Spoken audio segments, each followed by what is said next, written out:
te remercions, nous te bénissons, Adonai, pour ta grâce, pour ta souveraineté. La Bible me dit que tu renouvelles tes bontés chaque matin dans mon Fils Seigneur Jésus-Christ. Merci Adonai pour la faveur, Oyo, au salut biso lisusu à cause de la bonté parmi le vivant Seigneur Jésus.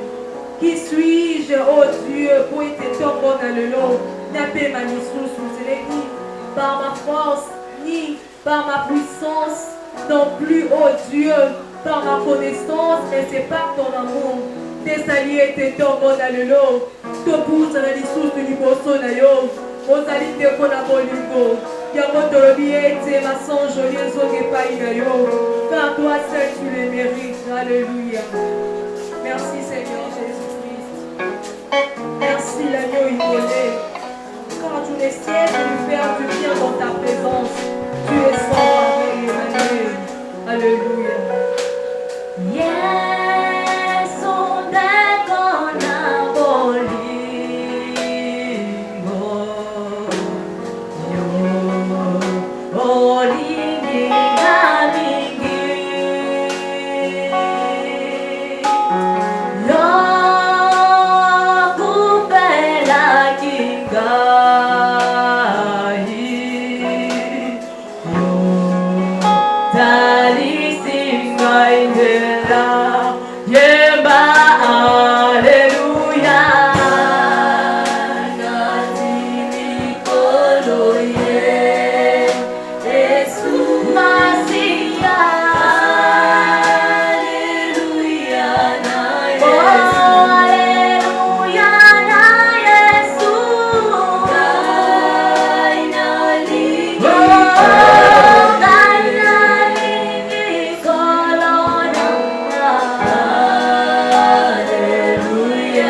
Ce matin, que le Saint-Esprit de Dieu a communiqué sur la pensée de Dieu pour nous. Car il est écrit dans sa parole que sans le Saint-Esprit, nous ne pouvons rien faire. À présent, désirons la manifestation de son esprit en ce lieu. Prions dans le nom de Jésus-Christ. Oh cher Saint-Esprit, j'ai besoin de toi. Je veux être ivre de ton esprit, Yahweh. Je reconnais mes incapacités devant toi, cher Saint-Esprit de Dieu. Je reconnais que je suis nul, Adonai, devant toi. Je reconnais que par mon intelligence, oh Dieu, je n'en peux rien. Viens, je te désire ce matin. Viens, je te désire ce matin. Oh, Nazana Bosana, yo, cher Saint-Esprit. Nazana Bosana, yo, Katina Biso. Salami, Salana, yo, Katina Biso. Quitte la Biso, le fond à Mokoli à Pentecôte, oh Dieu. La Bible me dit dans le livre de la première, le verset 8, que vous recevrez une puissance et le Saint-Esprit survenant sur vous, et vous serez mes témoins. Car l'heure est venue, Yahweh, où les vrais adorateurs doivent t'adorer en esprit et en vérité. Viens nous montrer, viens nous apprendre comment adorer le Messie en ce lieu. Oh, nous te désirons, l'esprit qui crie à nous, ma Père. Oh, Abba, nous avons besoin de toi. Bosana yo Yesu, Bosana yo Katina Biso, Bosana yo Katina Biso, remplis le cœur de ton esprit, remplis le cœur de ta puissance. Alléluia.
Jésus, où les vrais adorateurs adoreront le Père en esprit et en vérité.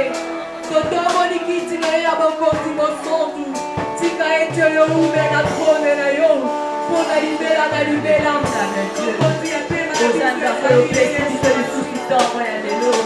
Nous a sélectionné par les baïbas au Père de la grâce de mon côté.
Bondele Panayo Seigneur Dieu, l'opéra des miracles et des prodiges, pour la rencontre l'Issusu il y a journée à l'élo, Zala béni, que moko na moko oya ko prendre part, pe ko lana mateya oya Zala béni a bénéficier na faveur na yo Seigneur.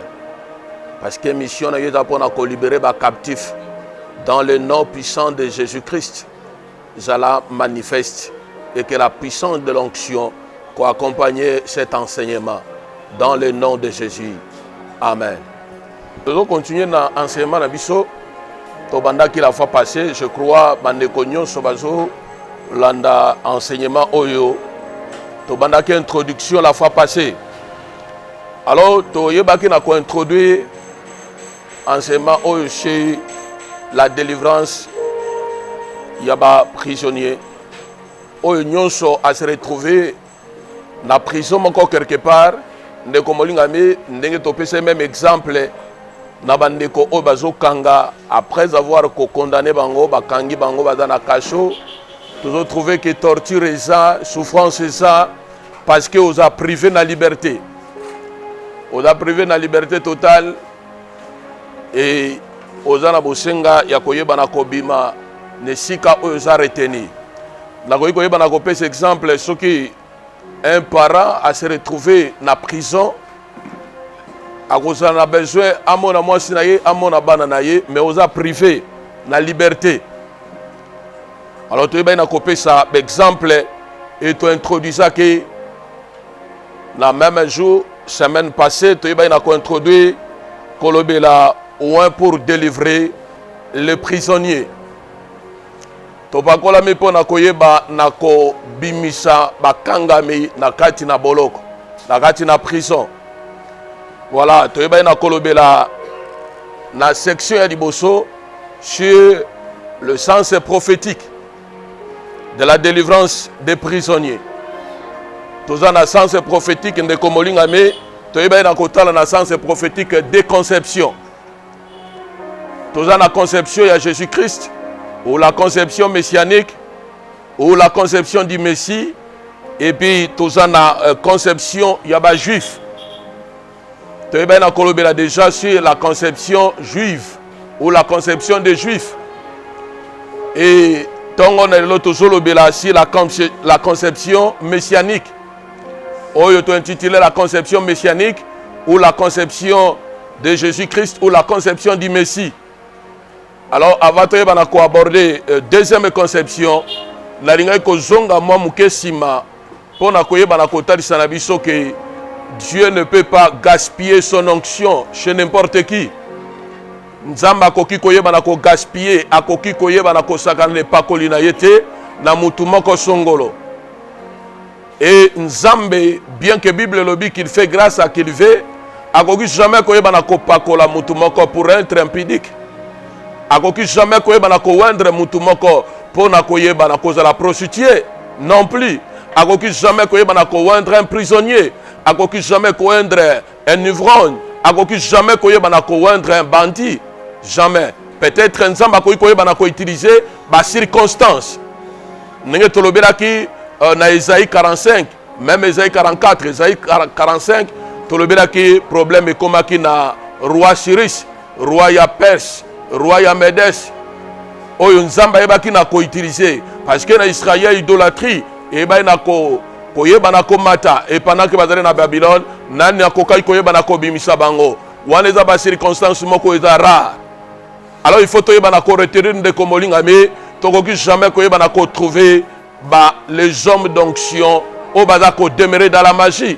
Tokoki jamais koyeba na ko trouver que mutuma ko Nzambe a oindre aza ko demeurer no occultisme. Tokoki jamais koyeba na ko trouver mutuma ko Nzambe a oindre aza auprès ya bambikude aza koyeba na ko jouer ba manki on a jamais. Quand Dieu oint, il donne une mission. Nzambe tanga aza ko oindre mutu aza koyeba na ko pe sa mission. Voilà pourquoi ndenge tolobela ki même na Luc chapitre 4 verset 18 verset 19 tout monde mission ya Christ. Et la même mission de Christ est appelée mission au Nzambe adopé sabiso parce que cette mission elle est continuelle. Mission au est permanente. Na ba onyo so Nzambe a wendre na même lignée ya Christ baza appelé pour na koyeba na ko libérer ba captif. Baza appelé pour na koyeba na ko libérer ba prisonnier. Baza appelé pour na koyeba na ko affranchir ba onyo so baza sous l'esclavagisme, ya diable sous l'emprise du diable. Et tu es na kotali ça même une introduction. Tous na ba tuebelo baza na ba prison d'une manière ou d'une autre. Même dans ma famille, il y a des prisons. Même dans ma quartier, il y a des prisons. Même dans ma parcelle, il y a des prisons. Même partout dans Misala, il y a des prisons. Mais de Komolinga me malheur na mutu o ya kozana na ba détention satanique ou occulte o yo diable a ko contrôler vie na ye. Voilà pourquoi tu es na côté ça même dans Romains que maintenant donc il y a aucune condamnation pour ceux qui sont en Christ Jésus. Sokozana Christ okoki jamais ko demeurer na prison parce qu'il est le meilleur avocat, le meilleur libérateur et le lenge aibi na ko libérer bande ko ebele, c'est de la même manière oya koki koyeba na ko sala kati na yo. Alors tokoki koyeba na ko rappeler que l'introduction toyeba na ko talisa ou pour délivrer les prisonniers, tolobela ki na Luc chapitre 4 verset 18 verset 19. Toyeba na ko pesa Ésaïe 61 premier verset. Tolobela ki Ésaïe 42 verset 7. Ésaïe 42 verset 7. Voilà. Toyeba na ko parler déjà sur le sens prophétique tolobela ki sur la conception des Juifs. Et tango na lelo toringi to continuer koyeba na kolobela deuxième conception, la conception messianique. Alors tant que koyeba na kolobela sur la conception messianique, toujours sentir qu'il y a le Messie. Et le Messie qui dit Messie, ne komolingami toujours trouver que eza ouin mutoaza ouin oya pakolami oyo Nzambe ayebi na chaye à part. Ne komolingami tous ceux qui sont ouin de Dieu, ils sont mis à part. Voilà pourquoi tout ça koyeba na kotali ça qui est très important. Et pour être un libérateur des prisonniers, il faut que la libérer. On ne peut jamais libérer d'autres personnes au moment où ils sont encore sous l'esclavage du diable ou sous l'emprise du diable. Alors, deuxième conception.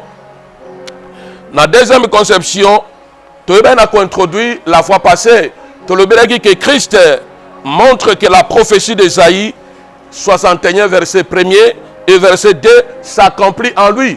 Christ a dit na prophétie, il y a Ésaïe 61 premier verset et puis deuxième verset, et Pourquoi? Parce que Christ, il est l'accomplissement de la parole de Dieu. Et le véritable serviteur, Oyo Esaïe, même à Koyeba na Kolobela Biso. Voilà pourquoi Toza Koyeba n'a pas continué Koyeba na Kotalisa sur ce point. Et Christ, il révèle que son royaume n'est pas de ce monde. Ainsi, sa mission n'est pas politique. Lokola royaume naye Esaïe monde oyote, ça dit il ne pouvait pas gouverner et il ne peut pas gouverner ce monde. Parce que dans le monde, il y a la politique. Et alors que le royaume naye s'intéresse. C'est que si le royaume naye s'intéresse, c'est que le royaume naye est céleste. Voilà pourquoi Adakoye Banakota c'est que son royaume n'est pas de ce monde. Ainsi, sa mission n'est pas politique. Mission, il y a créé ses politique était. Mais il avait une mission spirituelle. Pour libérer l'humanité. Et tu es quelque part que mission où il a travaillé que 3 ans. Et tu es que mission ministère il y a 3 ans. Mais il y a un impact, paysan a impact de génération en génération. Et qu'on y a s'arrêter. Ata biso tozote ya lelo soki to leki ndeko molingami et kozana ba génération mususu et koyeba na kobotama ainsi de suite jusqu'à ce que église yankolo et kozana enlevé. Alors totangi na Jean chapitre 18 verset 36. Jean 18 verset 36. Tolandi lecture. Jean 18 36 je lis au nom de Jésus-Christ. Amen. Mon royaume n'est pas de ce monde, répondit Jésus. Si mon royaume était de ce monde, les serviteurs auraient combattu pour moi, afin que je ne puisse pas livré aux Juifs. Mais maintenant mon royaume n'est point d'ici-bas. Amen. Amen. Voilà. Christ a précisé bien que le royaume naye eze mokili oyote. Voilà pourquoi il dit que sa mission n'est pas de ce monde. Et sa mission n'est pas politique. Et le royaume naye eze mokili oyote. C'est que le royaume naye eza céleste. Et mission naye ezala ke pona koyeba na ko libérer ba captif. Deuxième chose. Oyo Christ a koyeba na ko confirmer. Il confirme qu'il est le Messie, le Christ. Lorsqu'il dit l'Esprit du Seigneur est sur moi, c'est-à-dire il est au même moment le roi, il est le sacrificateur et prophète. Nous avons dans l'Ancien Testament, dans l'Ancien Testament, que chaque titre ezalaki na mutu moko oyo azalaki koyeba na ko jouer rôle wana to trouver onction sur le roi, to trouver onction sur les sacrificateurs, to trouver onction sur les prophètes. Il ne pouvait pas exercer le ministère prophétique si il n'est pas loin, même les sacrificateurs, même les rois, contrairement à Tanabisu Yalelo. Ne komolingami toujours trouver qu'un homme qui n'est pas loin, mais aza koyeba na ko exercer ministère, ou bien aza dans le ministère, ne komolingami comment tokoki koyeba na ko s'attendre na ba dégâts spirituels, ou bien physique ou bien moralité. Parce que mouton Nzambe a oindre a équipé. Quelqu'un qui est loin de Dieu, il est équipé de Dieu. Et Dieu s'occupe de lui. Toyeba na kotalisa, Nzamba ko défendre ye, Nzamba koyeba na ko soutenir ye spirituellement malgré les circonstances, malgré le temps, parce que Dieu lui-même, il est le maître des temps et des circonstances. Ce n'est pas pour rien. Christ a koyeba na ko confirmer et koyeba na kotala que l'Esprit du Seigneur est sur moi. Yango tolobeli a 3 dimensions l'onction, à l'onction royale, à l'onction sacerdotale, à l'onction prophétique. Yemoko. Maintenant, dans la difficulté, on a trouvé une personne à triple onction, seulement Christ, parce qu'il est le souverain. Seulement Yemoto ayebi nako remplir toutes les conditions possibles. Alors, bandeko bakoy koyeba nako tanga po nako yeba nako gagner temps na biso. Zacharie chapitre 6, à partir du verset 10, qui nous a verset 12. Alors, troisième chose, Christ a confirmé. Il dit quoi? Christ ne vient pas comme un conquérant politique, mais comme un conquérant spirituel. Yesu aye lokola mutu aye koyeba na kobunda lokola ba politicien te. Nenge tozomona un peu partout agitation, ne tozomona un peu partout, même na mboka na biso, okuta ba marche même si bato bazo kufata balobi na ba télévision politicien aza koyeba na koluka a conquérir pouvoir, aza koyeba na koluka conquérir pouvoir na makila ya bato, et bato baza koyeba na kosa donner na yango sans le savoir. Voilà pourquoi Christ n'est pas venu comme un conquérant politique, mais toza koyeba na ko traverser. Alors toza koyeba na kolobela ki la délivrance au Christ azolobela eza spirituel, ou eza na implication moko holistique. Tolobeli que délivrance ya Christ esengeli ezala intégrale. C'est-à-dire quoi? Moto il faut la libérer. Mobimba na ye il fait ekangolama physiquement, spirituellement. Et tozo kota ke moto ayebi na kobima na kati na esclavagisme. Mais ndeko molinga mi toza na bato ebele bazo continuer koyeba na ko prier, bazo continuer koyeba na ko servir Nzambe tout en étant en esclavagisme na kati na minyololo ya Satana, ou aza dominé par la puissance satanique, soit ya famille na ye, soit eloko moko songolo o eza koyeba na ko konzaye. Mais Jésus-Christ mission na ye eza pona koyeba na ko libérer totalement l'homme. Voilà pourquoi aza koyeba na kolobela sur la délivrance intégrale. Quatrième chose, Christ, il considère que les hommes sans Dieu ou sans la loi, sans alliance plutôt avec Dieu, sont des prisonniers. Na reprendre phrase oyo. Il considère que les hommes sans Dieu ou sans alliance avec Dieu sont des prisonniers et captifs qui ont besoin de leur délivrance. C'est-à-dire mutu oyo aza na nzambe te kati na bomo inaye, aza na boyokani te kati na bomo inaye. Ndeko molinga mi lelo toza oyoka ba langage ezolo bamba mingi na nzambe na nga na sambelaka, nzambe na nga na salelaka. Ndeko molinga me sans alliance avec ce Dieu là, oza na besoin ya koyeba na kozala délivrer, parce que oza captif et un captif a besoin de la libération. Et sengeli koyeba na kozala délivrer. L'église comme mabiso ne le part, mais c'est Christ oya koyeba na comme mabiso dans son royaume. Voilà pourquoi yemoko azoloba que je suis le chemin, la vie et la vérité. Personne ne peut aller au Père que par moi. Ne kombolinga mais peu importe obisoto koyiko yeba na kozala, peu importe milieu obisoto koyiko kozala, peu importe vie sociale obisoto da komener, mais soki oza kak esclave, oza captif, c'est-à-dire tu as besoin d'être libéré ou tu as besoin d'être délivré dans ta vie. L'homme sans Dieu est prisonnier. La grande prison est de la chair et du péché. Mutu azala nzambe te adamo kangami. Il est dans les détentions.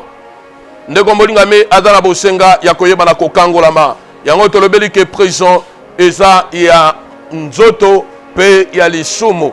O esengeli toyeba na kozala libéré na yango. Voilà.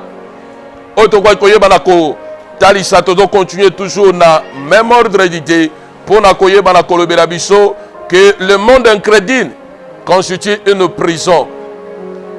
Mokili eba eboyi koyeba na ko yamba sango malam.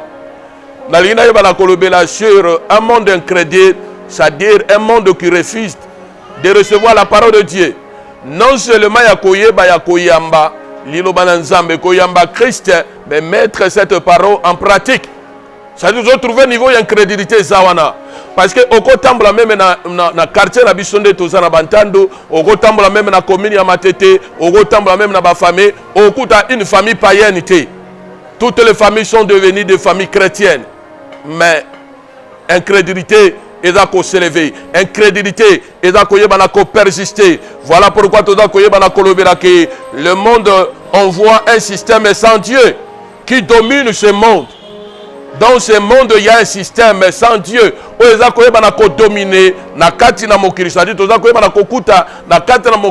y a plusieurs systèmes pour prendre le devant sur Dieu. Et une organisation sans Dieu et sans foi. Le système pharisien, entre parenthèses, Tolobeli, prisonnier du judaïsme. Le lenge ya ba pharisien. Ba pharisien, pour na bango todo considéré bazaraki na judaïsme. Na expliqué que judaïsme, l'autre fois, quand il y a tout simplement bateau bazaraki lié na loi. loi éditée par Moïse. Bakangama na bango kaka na ba loi na ba coutume na ba système moko de vie ya koyeba na ko vivre. Toza koyeba na ko trouver le plaisir du monde. Bato baza koyeba na ko zwa vraiment mokili bazolo baba sale na mokili parce que quelque part au kuta dazo bazolo bela tango dans la mine sengeli otetandika. Mais un jour tu rendras compte mon frère ma sœur. Un jour koyeba na ko zra liboso na Nzambe. Il est grand temps, Yakoyeba na comprendre conscience parce que Bible lobby, il y a un temps pour toutes choses. Au gaspiller tant na yomingi par le plaisir du monde. Mais l'absence de Bible zolo balabiso que l'homme qui prend plaisir à la parole de Dieu et non du monde. Celui qui se fait l'ami du monde, il se fait automatiquement l'ennemi de Dieu. C'est-à-dire que dans battu belo dans un conflit spirituel, dans un conflit dans Nzambe. Nzambe akoki jamais koyeba na ko s'intéresser même na befort na bango. Toza koyeba na kolobela boyi. Tout système où il y a un Dieu. Na lo lenge nyonso na organisation nyonso eza na un dirigeant. Tout système il y a un dirigeant. Na lo lenge nyonso na organisation nyonso ezala mutu aza ko konza, ezala mutu aza ko diriger, ezala mutu aza ko conduire bato, soit to conduire bato na erreur, soit to conduire bato na vérité, soit to conduire bato na ténèbres ou bien conduire bato na lumière. Yango tozolo berake tout système il y a un dirigeant. Mais maintenant okoki koyeba na ko se poser question. Ozo vivre dans quel système? Et qui est ton dirigeant dans ce système là? Nani waza koyeba na kokonza yo. Toza koyeba na kolobela lisusu que le monde du musicien de Kombolinga mi tokoki koyeba na comprendre awana tozo sala religion na musique profane. Dans le monde du musicien de Kombolinga mi toza koyeba na trouver surtout musique ezawana là où il y a le fétiche ou le sacrifice. Okuta kuna pola bango baza koyembela basi baza koyembela mbongo baza koyembela batu po bayeba na ko gagner et c'est tout un système où ils ont mis en place pe bate belé baza koyeba na ko se soumettre na yango. C'est-à-dire okoki jamais koyeba na ko zra en plaire na système na yo soki osimbi eloko moko songolote. Voilà pourquoi tozo mona na même système balingi bayeba na ko contaminer même na kate na église. C'est-à-dire pour na koyeba na kozra na une grande église, il faut koyeba na ko toucher na ba gris gris, pour na koyeba na ko sala miracle, il faut koyeba na ko simba, nde komolinga mibiso toza, ba o baza franchi na Christ, tokoki jamais koyeba na ko croire na force satanique, okuta ba féticheur, baza ko lancer ba appel na ba pasteur ba kene ko zongisa, bilo na bango et pesa meribisote. Nous sommes affranchis par Christ et il nous a oint pour libérer d'autres prisonniers. Mais ce qu'on a prisonnier, il y a que esclave, il se soumettre toujours na maître naïe. Voilà pourquoi tu as posé question qui est ton maître. Ne komolingami na lanaki ne komo ebisinga lobi ne komo ko aza na carte mémoire na ye na téléphone. Na carte mémoire na ye a musique qui mélange. Quand on a musique mélange, on a prié. Pendant qu'il a prié musique, il a été comme déjà proche comme la Nzembo, Yangambo Mususuana. Talakasko mutaza na concentration. Ayoka boye musique Mususuana moyen atanga kombe zate. Sko akokata prière ou bien akosala ndeli. Il va pas continuer à prier. T'as la grande distraction. Ceux qui ont vivre dans le système, il y a un monde de Komolinga, mais on se fait automatiquement esclave. Toujours comme un esclave, ça les savoir. Toujours comme un esclavagisme, une masturbation, une ivrognerie, et belé, une impudicité, une prostitution, et belé va s'exposer à danger. Voilà pourquoi, même temps, on a koye banako, bengala milima be, et koki koye banako kendete, parce que yomoko ozanano emprisonnier. Il y a toujours de prison, de religion. Tous les disciples et les apôtres, au départ, ils étaient des prisonniers du judaïsme. Au départ, prisonniers plutôt, il y a judaïsme. Mais ils étaient affranchis par Christ. Et tant qu'on a commis affranchis, commis loin de l'onction, voilà, moment oyo. Bakenda ki koye banako bâtir l'église ya solo ne komolinga mi Pour nous connaître le réveil, il faut qu'il y ait des délivrances intégrales. Pour nous connaître l'épanouissement spirituel, il faut que nous la libérer. S'il n'y a pas la libération des âmes, la libération des prisonniers, la libération des captifs de Komolingame, tu jamais connaître progrès spirituel. Progrès spirituel koki koyeba na kosala mate ba apôtre nde na utikolobela au départ ba bandai koyeba na kokroire na judaïsme badra na loi ya Moïse badra ke lié na tradition mais raconte na bango na Christ est changé. Negomolingame il faut ça une histoire na vie spirituelle. Lobi nazare na transport nazola na papa moko azoloba alabiazo kende ko sala évangélisation a continuer na bara bandi ko mela muto abandai ko te ya moni alobi mais papa yo na niveau na yo kokota bisiko yote et papa na lobi que depuis ce jour-là adrake libéré totalement. Voilà pourquoi parce que ba disciple ba mona ki clair pe ba yeba ki na kozala libéré okokuta ba prisonnier ya religion catholique, okuta ba religion kimbangiste, ndeko molingami okuta ba musulman, okuta ba église des noirs en Afrique, c'est-à-dire ebele baza ya kokangama et na transport mataki wana la majorité bazrake bao bazrake église des noirs en Afrique. Donc bato ba kangame ba na banzambe ya bakoko na bango na ba tradition. Siko tangi na Marc chapitre 7 okoyeba na ko trouver yango ebele ba kangame na ba tradition.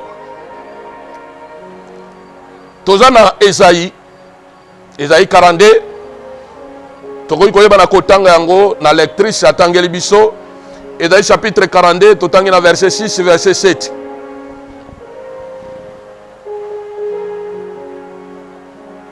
Rapidement. Esaïe 42, 6 à 7, j'ai lu au nom de Jésus. Amen. Moi, l'Éternel, je t'ai appelé pour le salut et je te prendrai par la main. Je te garderai et je t'établirai pour traiter alliance avec le peuple pour être la lumière des nations. 7. Pour ouvrir les yeux des aveugles, pour faire sortir des prisons les captifs et de leur cachot ceux qui habitent dans les ténèbres. Amen.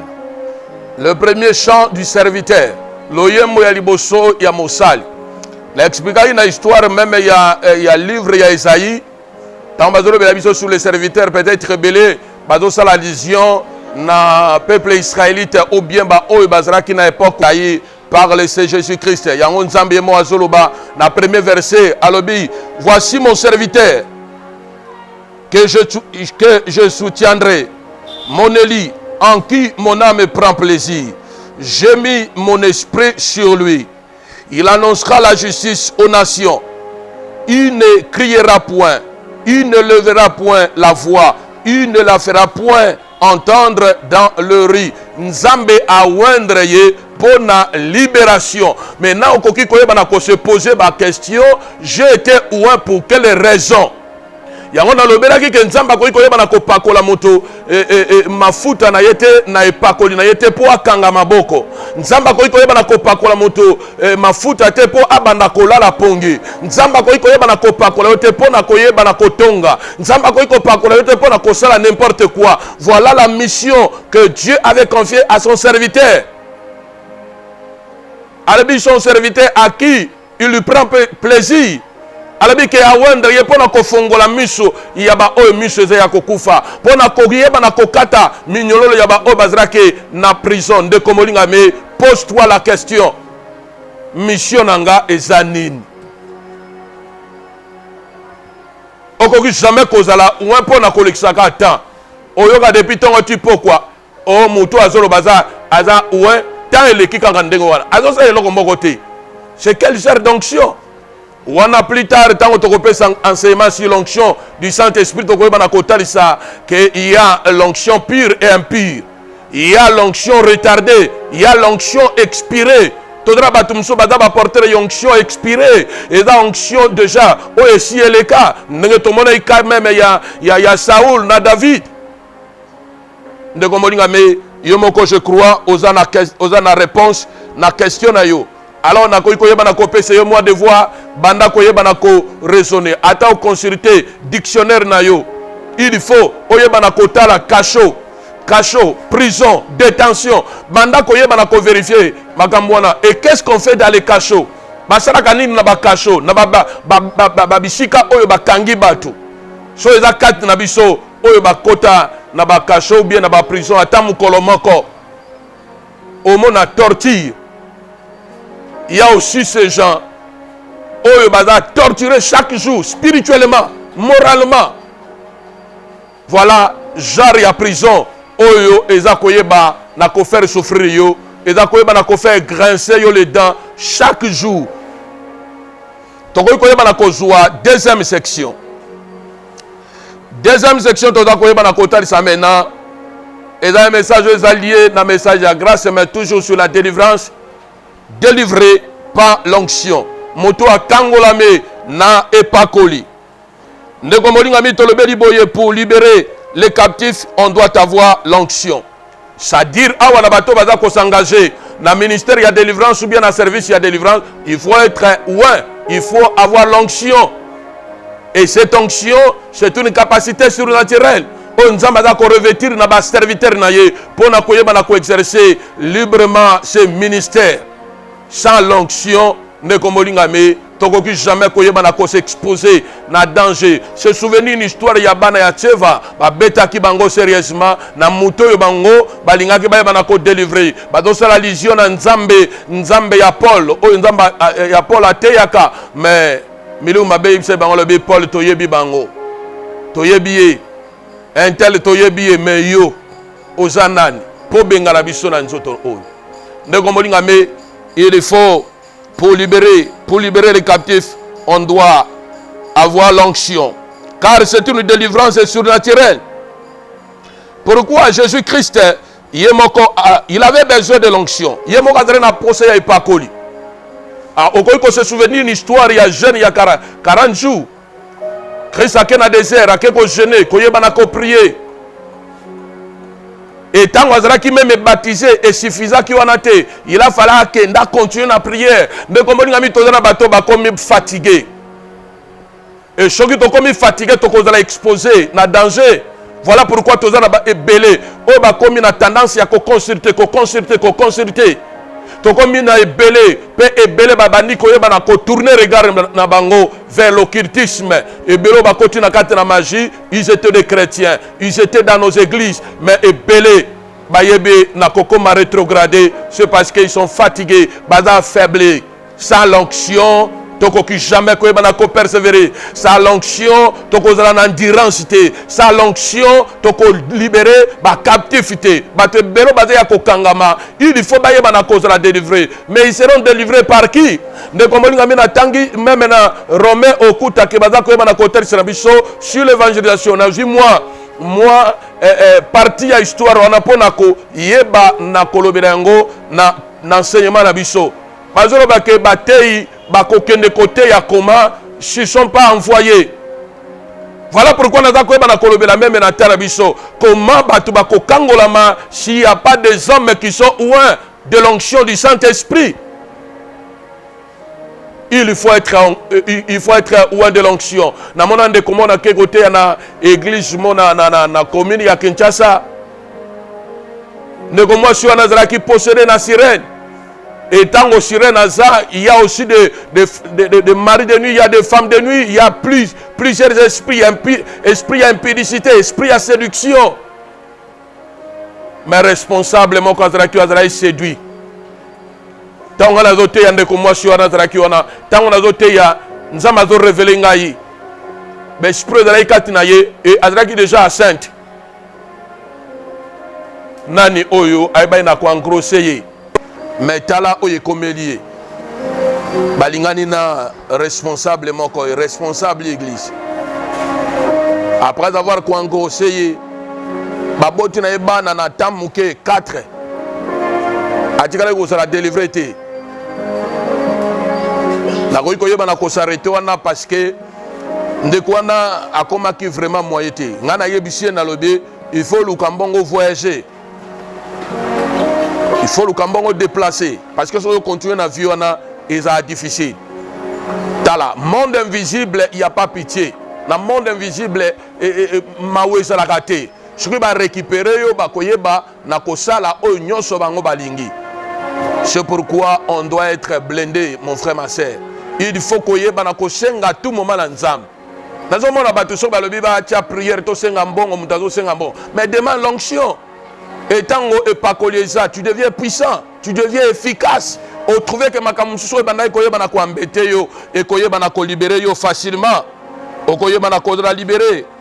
Yango tolobeli que même Christ jeune na ya 40 jours après baptême, Saint-Esprit qui dit mais eba na ko suffire te, mais à quel sous 40 jours, 40 nuits de komolinga me en train de prier et pas collier et d'akoyeba nakoba kisama nakoyeba nakotokoyiko soit même référence moko na acte des apôtres chapitre 10 verset 38 batangeli biso rapidement pour aborder point tokoyiko ça l'effort ya kosiri sa premier chapitre lelo peut-être tokoyeba na introduire deuxième.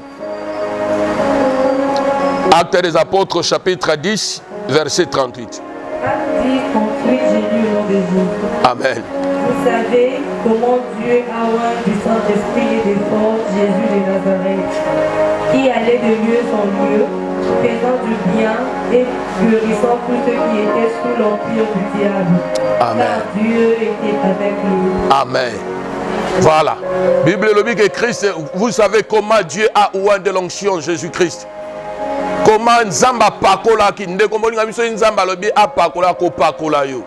Quel que soit complot, il y a un monde invisible et qu'on jamais résister contre la puissance de Dieu.